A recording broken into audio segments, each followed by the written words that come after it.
Assalamualaikum warahmatullahi wabarakatuh. Semangat pagi, salam sejahtera untuk kita semua dimanapun kita berada. Akhirnya kita kembali pada sesi yang kedua pada tutorial online hukum bisnis. Pada sesi sebelumnya kita telah belajar tentang mengenal bagaimana hukum itu sendiri.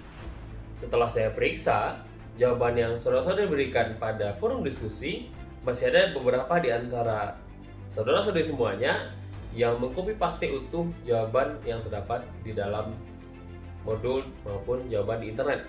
Saya harapkan saudara-saudari semuanya mencoba untuk mencari jawaban dengan optimal dengan menambahkan jawaban dari pendapat pribadi. Saudara-saudari mahasiswa, pada sesi yang kedua ini kita akan belajar mengenal tentang hukum perjanjian dan juga asuransi. Dalam hukum bisnis, aktivitas pertama yang akan membuat manusia satu dengan manusia yang lainnya atau organisasi satu dengan organisasi yang lainnya akan membuat ikatan mereka dalam bisnis itu semakin kuat, perlu adanya perjanjian. Apa sih menariknya dan bagaimana pentingnya perjanjian itu?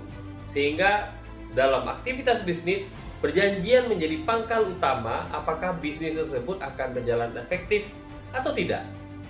Nah, saudara-saudari mahasiswa, pada sesi yang kedua ini, saudara-saudari akan belajar mengenal tentang perjanjian itu sendiri, kemudian mengenal tentang bagaimana syarat-syarat perjanjian, kemudian mengenal tentang azas-azas perjanjian, kemudian saudara-saudari akan juga belajar jenis perjanjian, kemudian saudara-saudari semuanya juga akan mengenal tentang uang prestasi atau pelanggaran dalam perjanjian. Kemudian pada aspek asuransi, saudara-saudara akan belajar mengenal tentang bagaimana tentang asuransi itu sendiri dan jenis-jenis asuransi, kemudian bagaimana polis dalam suatu asuransi. Nah, pada sesi yang kedua ini kita belajar dua bentuk materi antara perjanjian dan juga asuransi, dan kedua materi ini memiliki hubungan, yaitu ketika dalam aspek bisnis tentunya kita semua penting mengingat tentang memasukkan perjanjian di dalam perikatan bisnis yang kita lakukan. Saudara-saudari mahasiswa, pada forum diskusi, saudara-saudari semuanya dimintakan untuk menjawab pertanyaan mengapa di dalam hukum perjanjian menganut sistem hukum terbuka.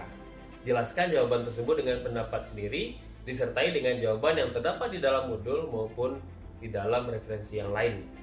Namun, kembali saya sampaikan, jangan copy paste utuh jawaban tersebut, namun coba berikan pendapat pribadi disertai dengan argumentasi yang terdapat di dalam jawaban yang saudara temukan, baik itu di modul maupun jawaban yang terdapat dalam internet. Dan cantumkan jawaban tersebut dengan footnote maupun body note sesuai dengan bagaimana saudara-saudara membuat tentang kutipan maupun referensi. Saya harap pada pembelajaran kedua ini tentang hukum ini semakin menarik kita pelajari, dan saya harapkan kita semua bersemangat mengikuti materi ini dari awal hingga akhir. Saudara-saudari mahasiswa, salam sukses untuk kita semua dan salam sehat dengan menerapkan protokol kesehatan dimanapun kita berada. Terima kasih. Assalamualaikum warahmatullahi wabarakatuh.